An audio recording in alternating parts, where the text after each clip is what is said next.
Hello, everybody. My name is Michael Robertson Jr., and this is episode 12 of the Hallowed Horror Podcast. And of course, I have with me this evening my co host, Mr. Jason Collins. Hello, everyone. Thank you so much for being here, listening to us, doing whatever you're doing while you're listening to us. How you doing, Mike? I'm doing well. I am doing well. I'm excited to record tonight. It's been a while. I said that before we started recording. It feels like a long time. It hasn't been a really long time. But it's been over a week, I think, since we actually recorded an episode, which for us feels like a long time. We recorded the Stephen Cognetti interview last Wednesday, and today is Thursday. So, the other thing that might feel like it's been a while is because the last entire month, last 4 episodes have been dedicated to Hell House. So this is we're talking about something different here. So that might have a big part with it. Yeah. It was fun though. That was something we weren't sure we were going to do in the beginning. We watched the first Hell House LLC film, which we, really enjoyed and praised. And then we just kind of finished the trilogy and then got lucky enough to talk to, Stephen Cognetti, the writer and director, for that interview, which was last week's episode. So yeah, we've kind of been in a 4-episode streak talking about one universe, one story. So yeah, that was fun. And the conversation with Stephen Cognetti was so much fun. I love doing that. And listeners, if you haven't listened to that one yet, go back and listen to it. It's a deeper dive into just behind the story and figuring out, or just that story of starting out and working a job and just grinding it out, and in all of your free hours, your writing and your editing, and then he took some time off to shoot it, and then the next couple of years he was just a lot of editing. I just love that grind story, and now he's from what I can tell, a full-time filmmaker. Right. And that was the cool thing about the interview. There were so many different facets to his story, to that conversation that we had. We went all over the place, and I think I said that in the episode, but we learned a lot about him. We learned a lot about the process of how he made Hell House LLC, the trilogy, which they're all indie films. They're all low budget, independent films, which is fascinating because Jason and I, we have a really big interest in filmmaking. We've played around with some short films ourselves, but then we also learned kind of about his filmmaking process and the whole from the casting and the auditions and the editing. It was really interesting all around. So yeah, if you have any interest in that, be sure to go check out episode 11 for that interview. It was a lot of fun. And if you don't have any interest in the filmmaking process, you can skip that episode and listen to our episodes about the actual films. There are 3 of them now, so go check those out. But we're branching out. We are moving on, at least for now, from the Hell House LLC world, talking about a new film called The Lodge, which is a fairly recent film. IMDb has it listed as a release date of January 2020. I can't remember when I started seeing articles and tweets about this film, because I think it premiered at a couple film festivals and there was some buzz about it. I almost feel like it was longer, maybe last fall, last winter, but I guess maybe the wide release date, at least in the US, was January 2020. I don't think it ever had a theatrical release here. It's available currently to watch for free on Hulu, which is where I watched it. And I'm assuming it's available to rent on iTunes and the other platforms. Yeah, that's where I watched it. I rented it from iTunes. Okay. Directed by, why do I always get the names? Why do I always get the names? Strategic. So I don't want to try those names. They're German, aren't they? Yeah, I believe they might be. So directed by Severin, Fiala, and Veronika, Franz, and written by Sergio, Casci, and also Veronika, Franz. So we got another writer-director combo here with Veronika, Franz. And Jason, I'm going to let you handle who stars in this film. Okay, sure. So we've got, let me pull up this guy here. Jaden Martell is in this. Jaden Martell, just as an aside, Jaden Martell plays one of the children, the son, and I'm actually becoming a really big fan of him. I liked him in It Part 1 or It Chapter 1, It Chapter 2. He plays the young Bill Denbrough, but he's also currently starring in Defending Jacob, which is a kind of a murder mystery courtroom drama that's on Apple TV Plus with Chris Evans and the the woman who plays Lady Mary from Downton Abbey. I'm completely blanking on her name, but it's a super awesome show. Really, really good. And he has the brooding teenager act like down. He's got it down. Pat. Yeah, it's really interesting. He's a really good actor. But anyway, go ahead. Yeah, I like him. So the four main characters, it was really three main characters and then a supporting character throughout the whole thing. And then there was a cameo in the beginning, but I want to talk so about we got that. Riley. Riley, do you not say her last name? No, that's why I gave it to you. No, thanks. Riley Koff. I don't know. Keough. She plays Grace. She's the main character, one of the main characters. Then you got Jaden Martell. He's Aiden. He's that brooding teenager. Leah McHugh plays Mia. And Jaden and Leah, they play siblings, Aiden and Mia. And then the father of the siblings, Richard Armitage, he also plays Richard, the dad. Right. And then we got a cameo by Alicia Silverstone. Right. So Richard Armitage, I actually just saw him recently. He is starring, he's the lead in The Stranger on Netflix, which is a miniseries that was based on a Harlan Coben novel. That came out a couple months ago, I think, maybe a little longer than that. That was really good. I'd read that book and really enjoyed the show. So, and go ahead, Jason, give us one of the synopsis before we start diving into this. Yeah, and before we even do that, to our listeners, this will be a spoiler episode. Yes, spoiler filled, not spoiler free. Not spoiler free. And there's we talked about it beforehand. It's hard to get into really what we liked and disliked about the movie, because there's not a lot going on outside of the with the three acts, honestly. But I thought it was well done in the way it handled everything. But for us to really have a good conversation, it's got to have some spoilers in it. So the lodge follows two siblings who are snowed in with Grace, the younger woman that their separated father plans to marry. Now, just as the kids begin to warm up to their stepmother to be, events happen and threaten to dig up psychological demons from Grace's childhood as a member of a religious cult. So, there's a very strong religious feel to this movie, and while it plays a big part, it's not the deciding factor. This movie really thrives on the mystery, right? I mean, throughout the entire movie, I didn't know what the hell was going on. Yeah, I would go so far and see. I'm torn with this film. I liked a lot about it. Goodness gracious, I'm the writer. I liked a lot of it. However, the mystery is where it really thrived for me, and then where it just absolutely crumbled into a pile of ash for me at the end. But I will reserve my explanation until later in the episode. And I can already tell by Jason's face that he has disagreed with me on this opinion, which could be fun. So let's talk Before we get too much into it, right? Okay. We've got just a few call outs here. Now, I'm going to start paying more attention to these things because I see Neon, the distributor. Okay. I see them a lot in films, right? And horror films in particular. And then Film Nation and Hammer, they're both production companies for this film. And I want to start digging into some of the production companies later on in other episodes to see if there's any kind of similarities, because this was well done. It was a well done movie. It was. It really was. From outside of a story aspect, it was beautifully shot. I loved all of the inside shots from the actual what do you call it, the dollhouse, the playhouse, the dollhouse. Yeah. It reminded me of every time we went into it. It reminded me of The Room, the game.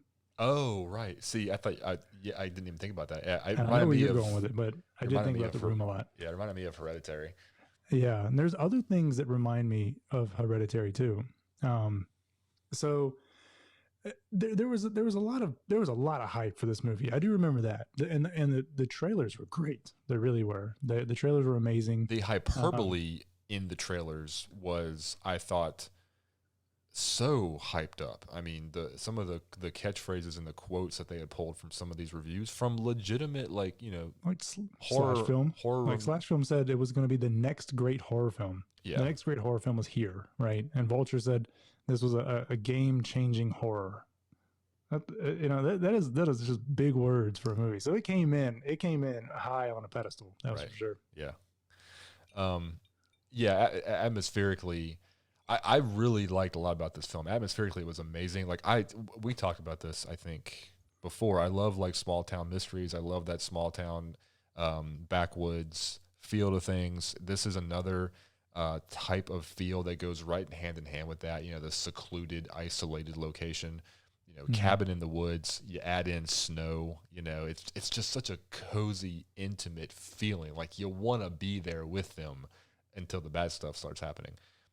But yeah, atmospherically, it was amazing. It was very well shot. I really enjoyed the beginning openings shots when you didn't really even know you were in the dollhouse yet. I mean, it looked pretty convincing that it was real.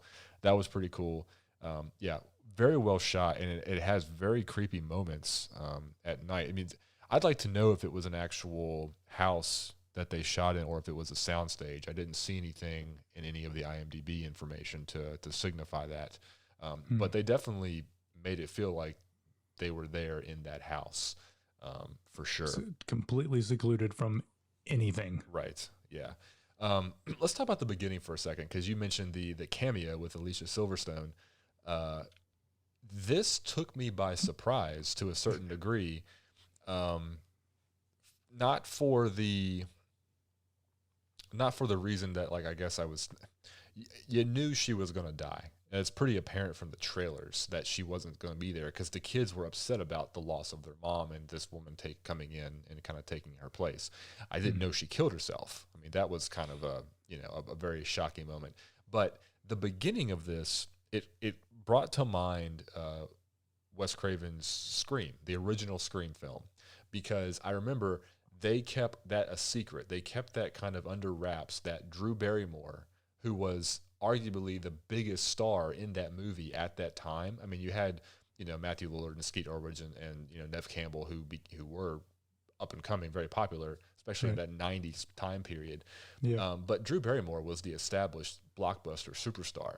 And she's in that opening scene of the movie, and you're watching her run around, and before, when Scream first hit, when nobody had seen it, and there was no spoilers, she gets killed in the first 10, 15 minutes of the movie, brutally murdered. And you're like, okay, all bets are off now. If Drew Barrymore is already dead, like, it was such a shock, and it was so cool that they did that with such a big star. I kind of felt the same way with this. It reminded me, like, here's somebody you recognize who has, had a career, and she's gone in the first 10, 15 minutes of the movie, and you never see her again. Like, I thought that she was going to play some sort of role in, like, a haunting or something later in the movie, or have more of some flashback scenes, something. No, she's gone. And so it really reminded me of Scream. Yeah, that was a very jarring beginning. Just because, and she did a good job too. I mean, she played that part really well, as far as towing that line between being strong for your kids and what's going on, and just totally destroyed on the other end of it. And it was well done, and it was shocking. It had the shock factor. I appreciated it. I had no idea how much she was going to be in the film, but it was good. I did have a question about the beginning too. Okay. Have you ever seen or heard of a balloon ceremony at a wedding? I mean, a funeral? No, I don't think that I have. I've seen the lanterns, light the lanterns and they go down the thing. I don't think I've ever seen a balloon ceremony. And that poor girl. It wasn't colorful balloons, listeners. They were black balloons, and they all released them underneath this cross. And I just thought the whole scene was, while it seemed awkward, it felt okay. You know what I mean? Like, right. That whole, like, releasing of their soul, or whatever it was, whatever you want to take from that. But it was It was interesting. I'd never seen it. I didn't know if that was a thing. Is that a thing? I don't know. And to show how maybe ignorant I am to certain cultures, I wonder if it's something that is part of the culture of the writers and directors. Maybe not an American thing. I don't know. I hadn't seen it before myself. The whole beginning of this movie, I mean, it took a little longer to get started than I thought it was going to, with the exception of, the Alicia Silverstone committing suicide. It took a little longer for them to actually get to the lodge, if you will, than I thought, which is not a bad thing. But the whole beginning of this movie is doing a couple things. It's, first of all, showing the tragedy. The children have suffered this tragedy of their mother, killing herself. But it did a really good job of laying on the tension that was created by the animosity between the father, the mother, who eventually does kill herself, this new girlfriend that everybody is aware of, but we don't really get to see. We see glimpses of her. Yeah, it was a very mysterious woman she was in the very beginning, until they actually start to make the trip to the lodge together. And I thought that was very clever, how we just kind of saw fleeting glimpses of her, and we heard about her, and we're like, okay, what's going on here? Why is she so mysterious? I thought those were really, really cool. Some cool shots they had with her, even as she was getting into the car for the trip, where they kind of had the fogged up snowy windows, and she was just kind of blurred for a while there. I thought that was really, really cool. But you can feel the anger, the grief, the sadness, and just the children's total distaste for having this woman in their lives. I mean, that's what the beginning of this movie is doing, is that basically there's no happiness to be had, except for the poor dad who is trying to get everybody to get along and move on with their lives, because he's found somebody else for his. That's kind of the big setup here in the beginning, just to establish the relationships between the characters before they get to the lodge, which is, pretty much what you see in all these type of films, even the slasher films and stuff like that. You get that establishing moment for the first 15, 20 minutes of meeting the characters and knowing what the dynamic is a little bit. Yeah, and the other part that they did really well in the first act there was they created this atmosphere around Grace. Her being from the cult, and Aiden calling her a psychopath a few times. And not only that, the way they did not reveal her, she was a silhouette or a blurry figure through the window. I loved how that whole first act, it was just they were building this big shadow around her, and she was going to be this horrible villain. And then the whole second act, she's totally normal. She's even polite. She's really nice. She's trying really hard. She tried really hard for the whole time, and that's where it was kind of unexpected, I guess. She's got a troubled past. So to set up her past, you have to understand that the big flaw with her is she is the sole surviving member of basically a Heaven's Gate type scenario, where her father led a religious cult, and they all end up committing mass suicide, in the name of, whatever they were believing in. It seemed to be a very Christian type oriented cult here. Yeah, just radical religions. Yeah, lots of prayer and asking for forgiveness and repenting. She comes out of this somehow the only survivor, but obviously with lots of emotional baggage, lots of mental hurdles she now has to overcome. She is on medication. They make that apparent very early on when they get to the lodge. She for all intents and purposes, she is living as normal of a life as she can live, with the acceptance of her medication and probably some therapy, I'm guessing, to a certain degree. The other side of this dynamic is the children's father, who is her, I guess, fiance at this point. He looks to be some sort of true crime writer, I guess, some sort of author, because he has written a book among other things, the cult that she was a part of. She is a survivor. I'm guessing it's how he met her. They never really specify that, but I'm assuming he met her doing some sort of interview or investigation for his book. Now, this is the first problem that I have with this movie. This is problem number one, and I overlooked it. Jason, you're a father. How would you possibly take this girl who has been through this and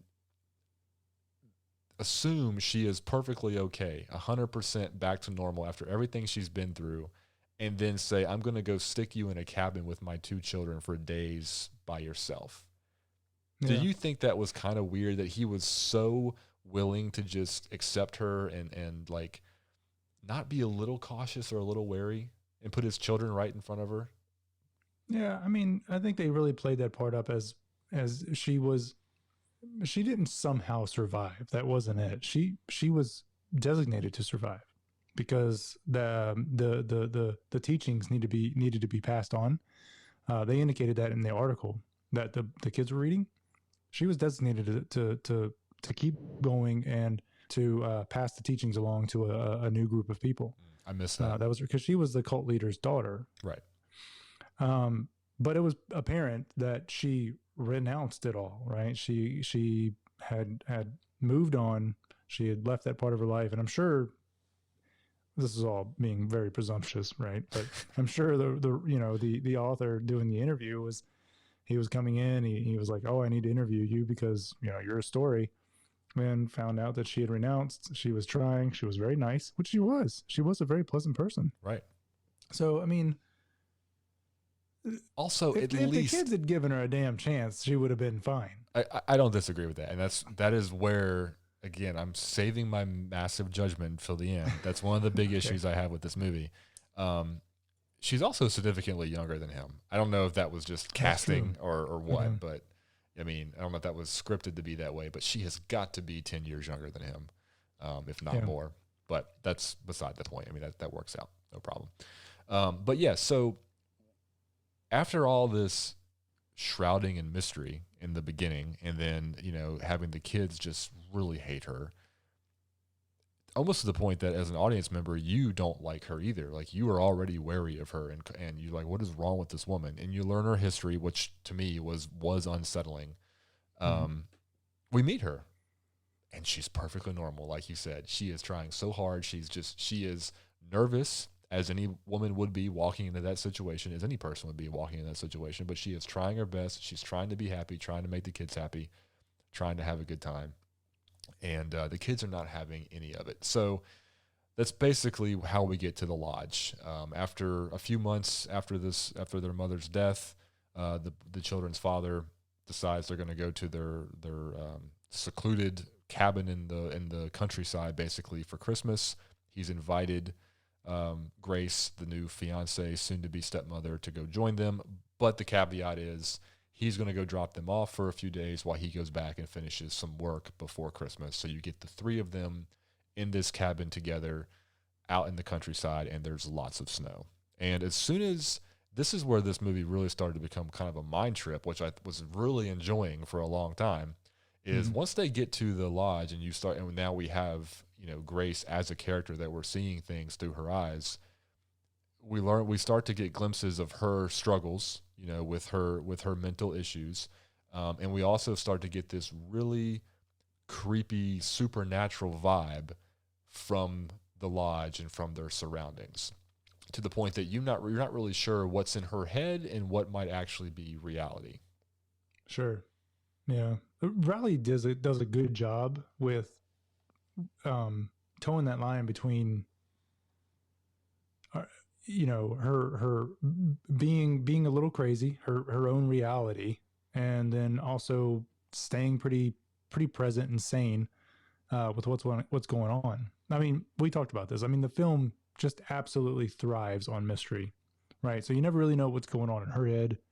You never really know what's going on with the kids or the house or what's around them. I mean, the entire time I was just trying to figure out what was actually happening. And honestly, I was trying to figure out, was there something supernatural happening, or was just a handful of crazy being cooped up in a cabin? For me, the fear and the dread of this movie felt really similar to how I felt with Hereditary.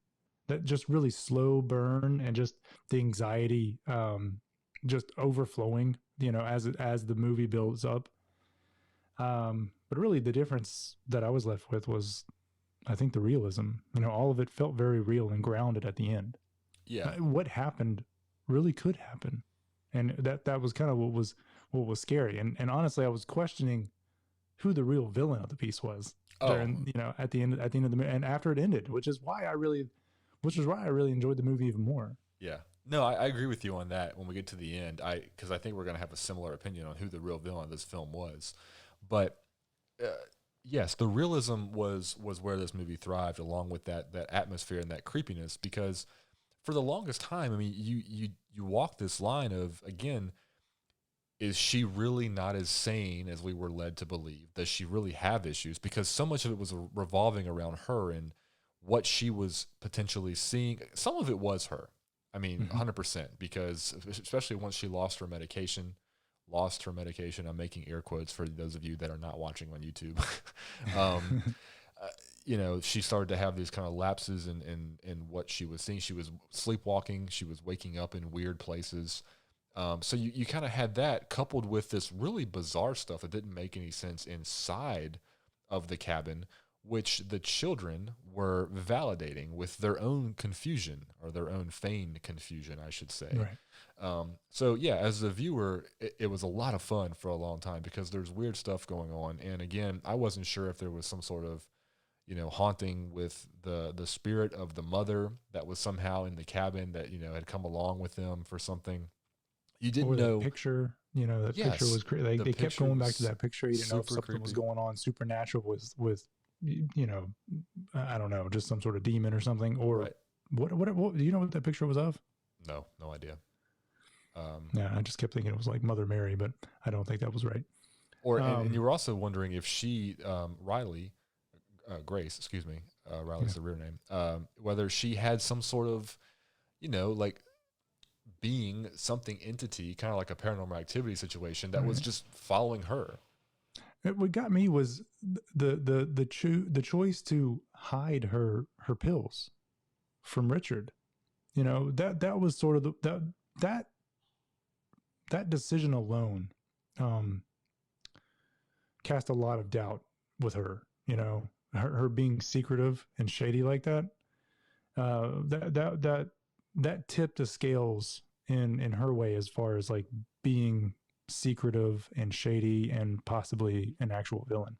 Right. I don't know why she was hiding that. You would think, I mean, again, I don't know if he is like a doctor, like if he has some sort of psychology degree. Like I don't know what his actual role is, or if he's just purely an author.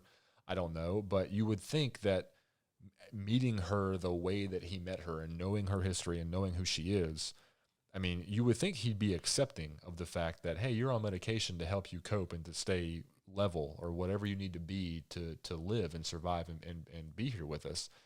You're right. So her hiding that from somebody like him, especially, that was kind of weird. It's we don't really know what the medication was for. Like if it was for anxiety, or it wasn't for heartburn. I promise you that. Like it was for. I mean, no. It was. Yeah, I don't know if she had like an anxiety issue, or if it was like if it was like Xanax or what. But she did not do well without it. No, we know that. Yeah. So again, we're as the viewers, you're thrown into this tailspin of, all the creepy things that are going on, the things that are just confusing you. You don't know what's heads or tails. You don't know what's real, what's not. And that was the really cool thing. I really enjoyed, and some of this stuff, like from a writing perspective, some of the stuff I think was, this is a really cool scene. We're going to put this in there. And then when you step back and think about it, you go, how did this actually happen? It's that kind of suspension of belief. I'm thinking about the snow angel scene. The girl, they see the whole movie of the mother making the snow angel, which they purposely showed her. And then that night she has this, she's going out, looks out the window, and there's all those snow angels in the snow. Was that a daydream, a dream, or was that real? If it was real, how did the kids pull that off? I think that was definitely real. I think the kids pulled it off. I mean, they were just, I don't know how much work they did in that night. I mean, they obviously got everything hidden, but see, that's what I want to talk about. Because was that the same night, or was that the night before, or like a couple nights before? That wasn't the same night. No, that was the same night. I mean, that was the next night. That was the next day. You know what I mean? Okay. Everything they'd woken up. Everything was gone, and then the day went, and then that night was when the snow angels happened. Because was that night? I thought it was before, because the girl had showed her the the home movie of the mom making snow angels, and they didn't have the home movie after that transition period. Regardless, it was a pretty cool scene. Like, I really liked the look of it. So basically, after they get to the lodge, there's creepy stuff happening. The kids are being complete turds, if I can say so myself, for the most part. The daughter does warm up a little bit, on what you find out is basically on purpose. But there's a transition period that happens that did kind of throw me for a little bit. The Grace has a conversation with Jaden Martell's character, Aiden, at the table. She has caught him spying on her in the shower.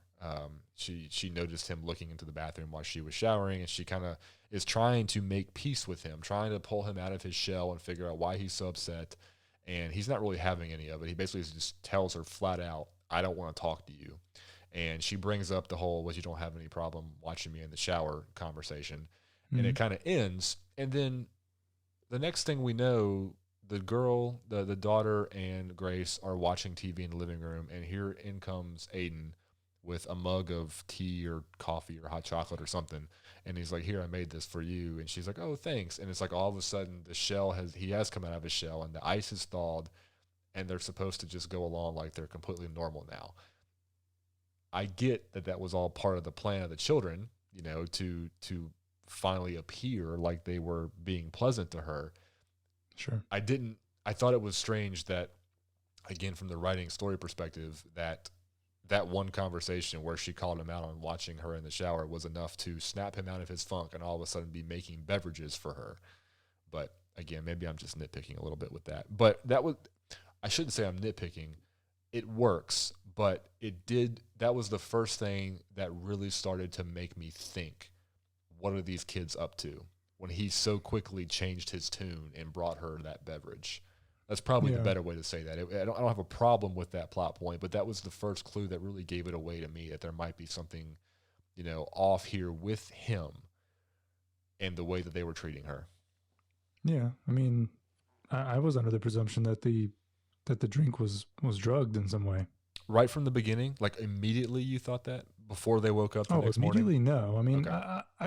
I did feel it. Yeah. I mean, going into it, not knowing what was going to happen afterwards. Yeah, I agree. It felt weird. Yeah. But so he gives them the beverage. They have this moment, all three of them, the only real pleasant moment they have together, where they're watching TV, and I don't really know if the heater had any significance or not, the gas heater. I know she mentioned that it smelled weird, and he was like, "It always smells like that." Yeah, I mean, that was remember his dream? That was like part of the convincing part. Like, I had this dream that we all died, Oh yeah. Because of the heater. Yeah, I'd forgotten that. I watched this movie too long ago. I watched it like over a week ago. That's a good point. See, that's why there's two of us. Anyway, so this is the big transition point of the movie, where they all fall asleep on the couch. And when they wake up, everything in the cabin is gone. Halloween, goodness gracious. Christmas decorations, the food is gone. All the stuff out of all of their bedrooms is missing. It's like the whole place has been wiped. It's like a ghost town all of a sudden. And the date and the time are also kind of screwed up. I thought that was a good... I love that detail. Yeah, that was so good. And this is where I got really excited. This is where the movie went from, for me personally, it went from, this is pretty cool, this is, okay, I like where we're at. I got really excited when that happened, because I thought it was such a cool atmosphere. I love the idea of these people being trapped in the same place, but in a different time. Like, yeah. I really, really like that. And so now they're turning into survivalists. She's freaking out. She's blaming the kids. She wants to know, what have you done? What's happening here?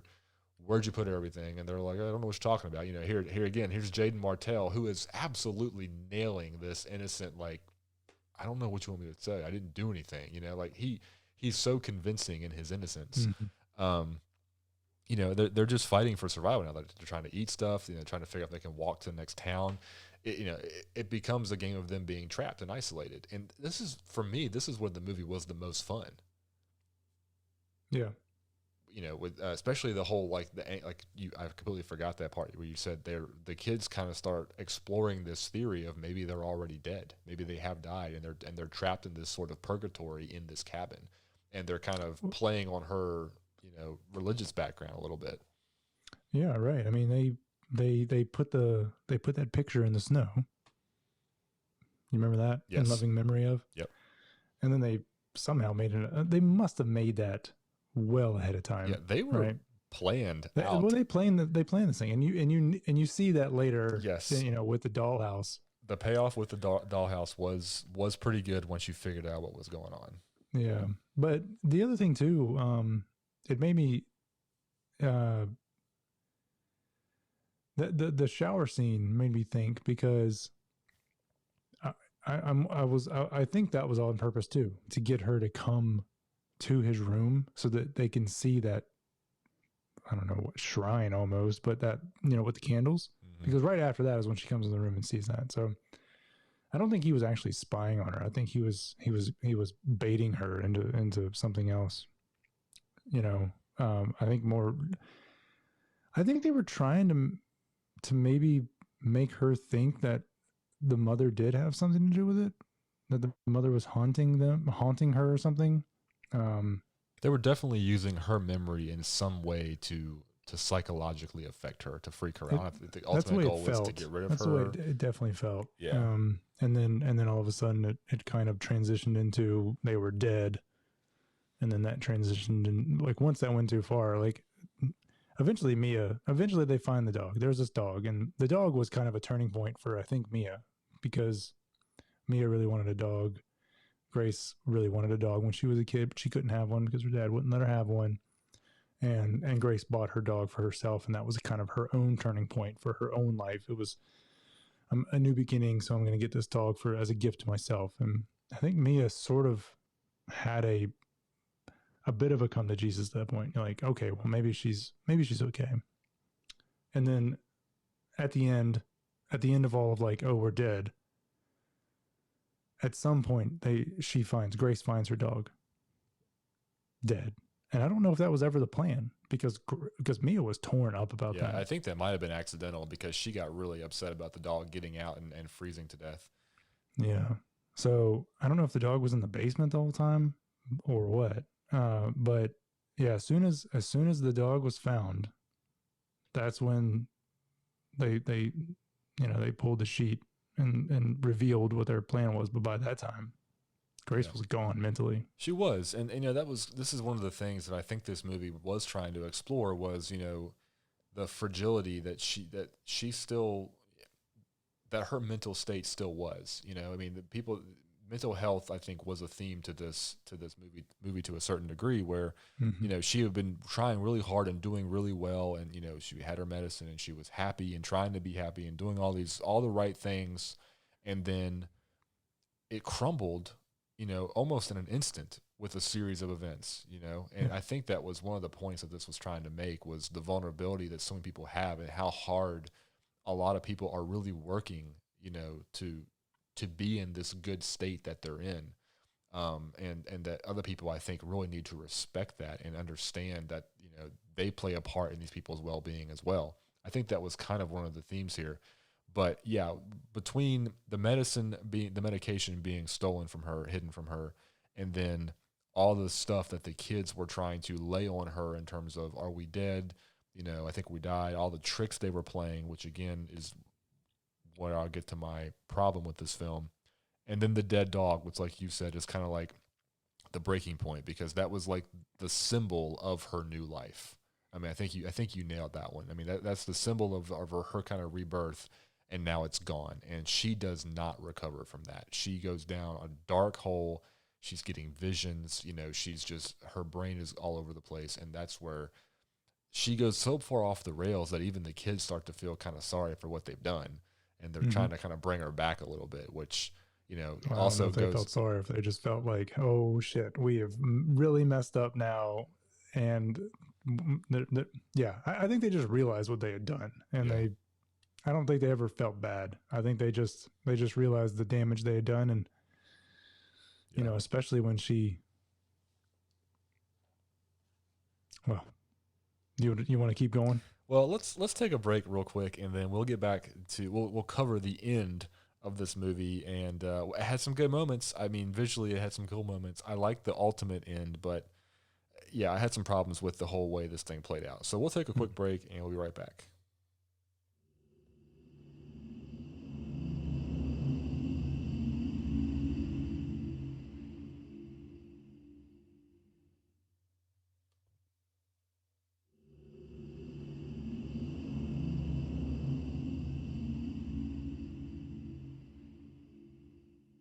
All right, we are back. Let's talk about the end, the reveal, if you will, of this movie, because while there was definitely a moment between the reveal of the reality of the situation before we get to the actual end of the movie, where, I mean, I'll be honest, it lost a little of its luster for me. And I'll tell you why, just right off the bat. We've kind of already touched on this. I was much happier when I thought this movie was a supernatural film to a certain degree, that there was something otherworldly going on. When the reveal was made that this was nothing but a very elaborate and well thought out, well plotted, and well prepared for ahead of time scheme by the two kids to basically do nothing except mess with Grace, I was kind of bummed. To be completely honest, I was like, oh, that's not nearly as much fun as there being something supernatural happening here, because I wasn't sure I could fully buy the fact that they were able to pull this off from the preparation standpoint, and also from literally being able to hide every single thing in that cabin down in some cubby hole in the basement. Yeah, I don't know. We've said it before. You gotta suspend some reality. Sure. For films, right? But yeah. And books. But I mean, it's stories in general. But it felt okay to me. I had played with that notion throughout the entire part. During the beginning of that third act where they were all dead. But I had played with the notion that they were faking it, but I also couldn't figure out where everything was. Did they just throw it outside? They never once showed the basement or where the generator was. Right. So we didn't even know that part of the house existed. But I mean, them hiding, we don't really know the size of that cubby. So I mean, they could have shoved everything in there. I'm convinced that once they did drug her and they spent the rest of the night just taking everything down, putting in there.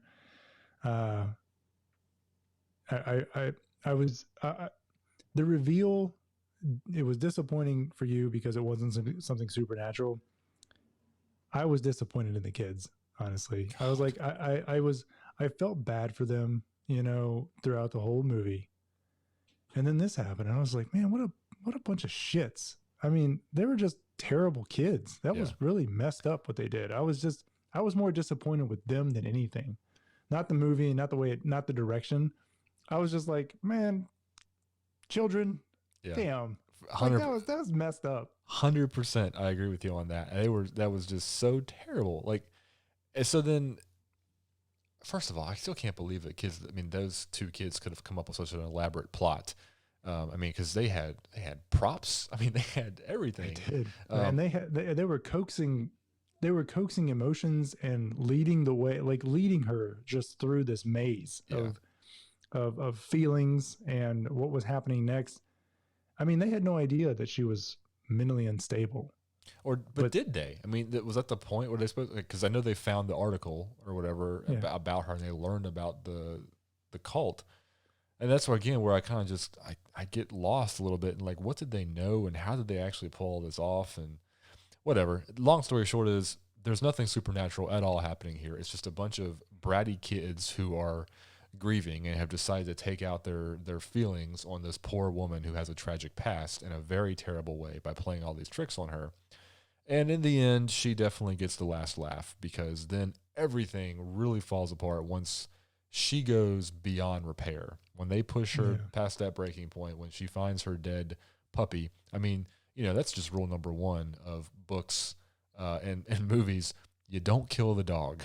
When you kill the dog, people get upset.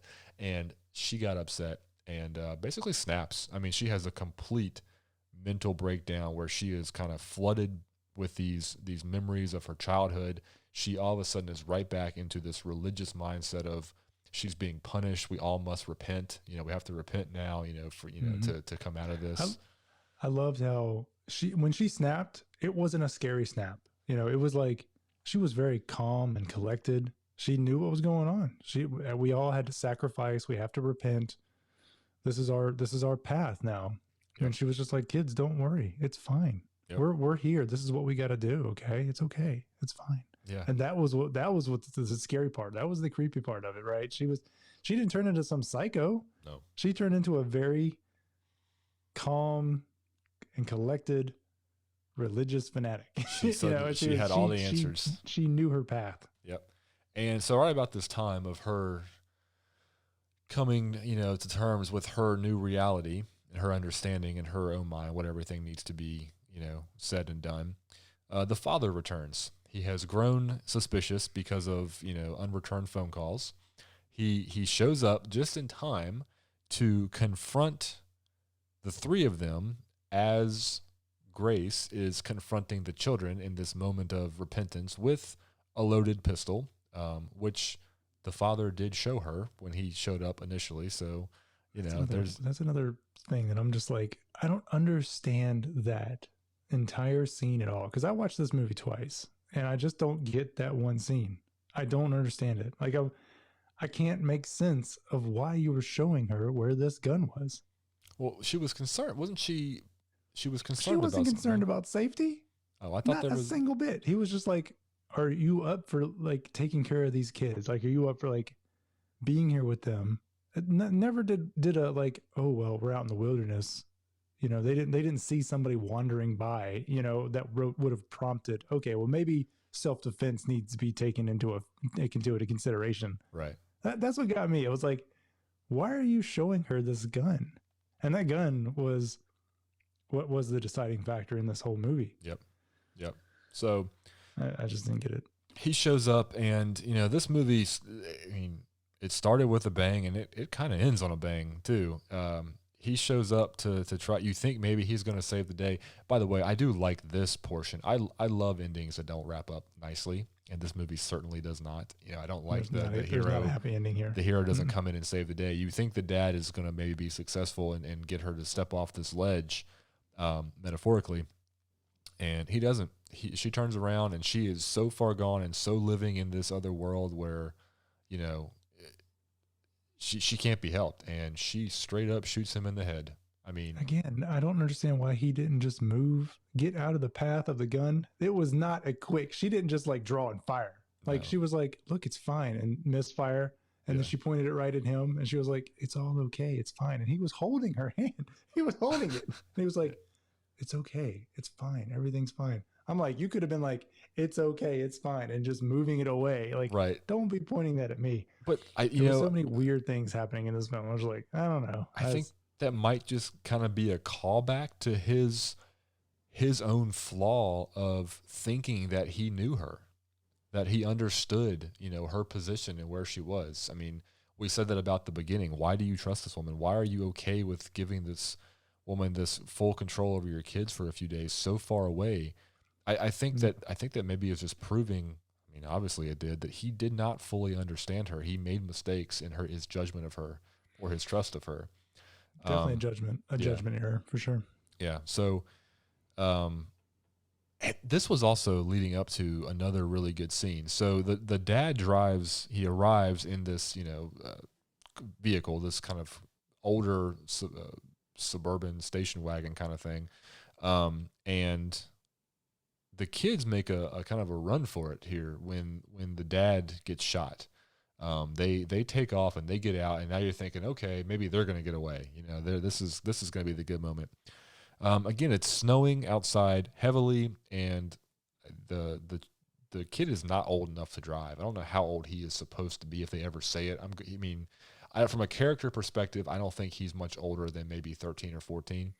Yeah, I was going to 12 to 14. Yeah. So they sprint outside, and this was really cool. I love, you and I have talked about, sound so many times, and I really like when you can kind of hear things, but you can't see things. You hear them try to drive off, and then you hear them obviously in distress getting stuck. And the camera angle, the shot that they showed where Grace walks outside, again, very calmly, going after them, kind of a Michael Myers moment where, I'm going to go real slow and I'm going to catch you, don't worry. I thought that was a really cool angle, a really neat shot of her just kind of from up above, walking out through the snow with the gun toward them. And you see that in their attempt to get out, backing up, they have basically backed into a snowdrift, and now the tires are just spinning and they can't go anywhere. They're stuck. And she just slowly walks up to the car with the gun. And this was a really dread-filled, like, good tension in this scene, because I wasn't sure what was going to happen. If they were going to last minute pull away and hit her and run her over, if she was just going to flat out shoot them through the windshield, kind of like end it right there. That would have been a really cool ending, by the way. I would have liked that ending. Like if she would really, that'd have been a little dramatic for her, for what she's been doing. I don't know. She wasn't, it was never her intention to kill these kids like brutally like that. Well, it wasn't her intention to kill the dad either, and she did that without much remorse. No, she was making a point that they were already dead and they can't die. She had already made that point with herself. She pulled the trigger and it was a misfire. She was like, see, it's fine. Yeah. See, I'm going to show you. Well, nothing's going to happen. If you remember the very last scene of this movie, she's not really convinced the dad is dead either, because she puts him right at the kitchen table in that chair. I was thinking about The Mist, the film adaptation of The Mist, when I was thinking of her shooting the two kids, because that was a very tragic ending to the end of that film where, they have that pull-out shot where they basically all have given up in the car and they have to shoot themselves, and the dad, kills the kids and kills himself, and then as soon as the mist clears, here comes the army ready to save the day. It just kind of had that vibe to it. So you didn't know what was going to happen.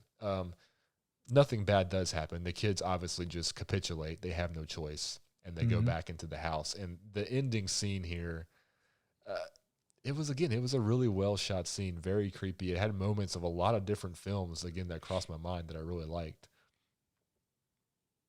What do you think was in the bowls? Oh, I just assumed it was just the same old can of beans or whatever it was that they had found in the cabinet. It looked very liquidy. What do you think? I wondered if it was his blood. Oh God, that's terrible. I don't know. So that makes this even worse. The movie ends with the four of them around the dining room table. She has taken the corpse of the father, who has now got a bullet hole in his head, has set him at the head of the table. The kids have been placed at the table as well. She sits down and they start singing a hymn of some degree, and it's the kids just gave in. They just give up. What else to do? Yeah, they have no choice. I still think they could have gone for the gun, personally, at one point. But yeah, probably. Yeah, especially when she was like singing with her eyes closed. Yeah. Yeah. I really wanted at that point, I wanted it to, when she opened her eyes, he would be standing, or he would be across the table with the gun pointing at her. Right. And that would have been how it ended. And it's like, I think we're just designed to want a happy ending. Yeah. So I was wanting something like that to happen, but it did not. No, it didn't. It ended very, very poorly for all parties involved. Which again, I'm okay with. I have no problem with open endings. I have no problem with negative endings. To me, they're actually very refreshing. I like that kind of stuff. That my biggest problem with this movie, again, I think, was just the fact that I got let down that it was sold. It seemed to be being sold so much as a supernatural type film from the advertising, and then also while you're watching it. Mm-hmm. And then the reveal with the kids was just kind of a letdown for me. I mean, it's kind of a clever twist, but it's almost one of those situations where you start watching the movie and you go, I wonder if this is what's really happening. And then you dismiss it. And you think it's going to be something better, and then you find out that it really was that thing that you thought in the beginning, and it was kind of like, oh, okay. I thought it was a refreshing twist, But with you, you made a good point. I mean, it was a very elaborate scheme, even to the point where he pretended to hang himself. Remember? Right. It was that was again part of the spiel where it's, we're already dead. You have to repent. Yep. They were really pushing that hard, and so he ran upstairs and pretended to hang himself. And I'm guessing they had some sort of harness set up. But again, that took a lot of planning. Yeah, and he did it fast. The radio playing with her father's voice, so she thought she was hearing stuff. Which again, it only occurred to me later after the movie that we were hearing things and we thought it was in her head, but really it was just them playing that over that radio. Yeah. But yeah, a very elaborate scheme. Yeah. And again, the kids were just bad. Like at the end of the day, the whole problem with this movie, everything that went wrong is just because these kids had issues and they did not handle it well, and they pushed the wrong person too far. Yeah. Yeah. So, I don't want to say they got what they deserved, but I mean, it was definitely their fault, 100%. You can't really blame. That's why I was like, can't blame Grace. I don't really know who the villain is because she was not being 100% honest either. She definitely had some mental issues that she was dealing with, and she was not being open about that. Because if she was being open about that she was like, oh, I'm on medication because I am having mental issues, that may have swayed the father to not leave her with the kids, but he didn't know that. He didn't know she was having mental problems. So she definitely had mental issues. The kids were just a bunch of badass brats that pushed her too far. They broke her, and she ended up being the other villain here. I don't think she was the original one. Well, I don't know. I kind of swayed back and forth. Yeah, she was the bad person. She was a bad person in the first act. The whole second act was convincing everybody she was a good person. And then the beginning of the third act, oh, it's really the kids. They're bad people. Yeah. They're just terrible kids. I think. And then it's like, and then at the very end, it sways back to her. Okay, well, she snapped and now she's killing people. So the original villains created the new villain, I think is maybe that's the way they like that. Yeah. So I don't know. The movie, I enjoyed it tremendously from the atmosphere and the environment and the feel that it gave. I thought the performances were good. Again, I'm becoming a big fan of Jaden Martell. Mm-hmm. I thought that everything from the filmmaking side of things, this movie checks all the boxes. I really enjoyed it. It was just a story that let me down a little bit, but that could just be me wanting supernatural and not wanting something based in reality, which is, I guess, what I thought this movie was going to be more of. Mm-hmm. Yeah, I'm just the opposite. I liked it more because it was more grounded, and like you said, it sort of touched on mental health issues. I don't think it was like this blaring objective, but it certainly touched on it, and I think that's for me what made it feel more real, and it was the mystery going back and forth, not knowing what was happening. There was 2 or 3 things that could have been happening the whole time, and you really didn't know what was going on until close to the very end. And I thought any movie that can hide that kind of thing for that long is pretty well done, pretty well written, pretty well produced, and I liked it. The thing with the dollhouse where they were interjecting the scenes from the little girl's dollhouse with the figures set up in certain ways that were kind of mimicking things that we had already seen on the screen. Yeah. It's kind of interesting that they even really managed to slide that in there without still really giving it away. It was almost like they were showing you these breadcrumb clues of this is what's really happening here. But as the viewer, you're not really sure how to process what you're seeing yet. Like, is it just like, transitions that they're making from a similar. They pretty much gave away the whole movie in the very beginning. Yeah, they really did. Because they showed the gun. Do you remember that? The very last image was the gun, right? That was the very last clip of the whole movie. That shot of the gun. Oh yeah, okay, right. That was like the third clip in the beginning. It was that same frame. No, I did not remember that. Yeah, they went through the whole house and they showed the whole setup, and then they showed the gun, and I was like, when I watched it the second time, I was like, man, that's the ending right there. Yeah. So all we're doing is really just validating that this story is actually a lot better than I was trying to make it out to be in the beginning. But and I wasn't trying to be disrespectful to anybody that made this movie, but I guess I was just bummed that wasn't supernatural. But to your point, the realism, how this entire story is rooted in real life things. There was nothing supernatural about this. If it does anything, it does make the story much more tragic. It makes it much more unsettling and gruesome when you think about what really happened. And there wasn't any ghosts or ghouls or demons or spirits. It was just a couple crappy kids that pushed a girl too far, and she lost her mind and killed people. Yeah, I think it's the situations where it's like real life evil is the sort of the factor that tips the scales to whether it's being just a jump scare or something that's going to kind of eat at you a little later too. Right. No jump scares in this movie. Again, that's another plus. I don't know. There was a few that got me a couple times. There was a couple. Okay. I don't remember that. But again, it's been too long. The one that stands out to me was when it was the very first night that we see her walking, and it's just like all quiet, and then it like blares to her on the piano. Oh. Right. So it even got me the second time. I knew it was coming. I think it was because it was so loud. It was just really loud. I had my headphones on. I was like, oh, yeah, a lot of decibels. Yeah, yeah. This movie was a good movie. It was a good movie. As far as a rating, go ahead. As far as ratings concerned, what you were looking up how people felt about the movie on Rotten Tomatoes. Yeah, Rotten Tomatoes. It was of course, we don't really put a lot of stock in Rotten Tomatoes for horror films. They've been notoriously judgmental and review them poorly.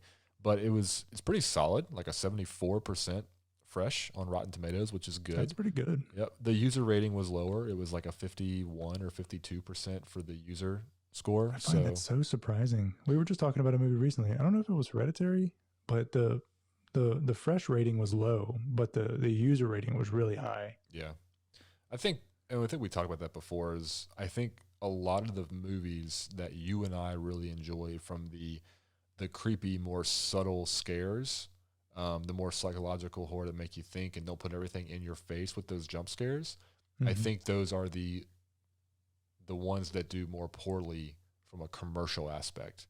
In terms of appealing to the masses, I think you see the lower scores on those types, which this is that type of movie. So I can understand it. Again, ratings are kind of pointless. That's why we don't even really have an official rating system on this podcast. So,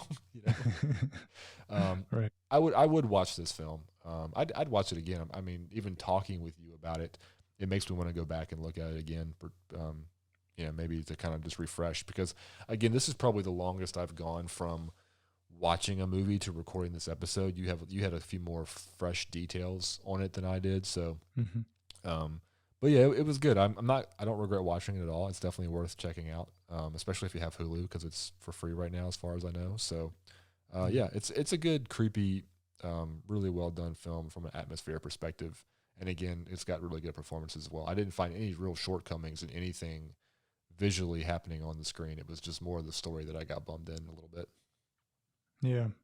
Overall, I enjoyed the movie a lot. I mean, if we're going to do a rating, I'd give it a 4 out of 5. Seems pretty solid. Wasn't my favorite movie ever, but it was definitely good. It was definitely a good movie. Agreed. I'll give it a 4 with you, just for uniformity. So anyway, all right. Well, I think that wraps things up tonight. Unless you got anything else you want to add, Jason? No, I think we're good. All right. Well, ladies and gentlemen, this has been episode 12 of the Hallowed Horror Podcast. We have talked about The Lodge. My name is Michael Robertson Jr. I had it with me tonight, Jason Collins. Thanks so much for listening, and we'll be back next week for a brand new episode.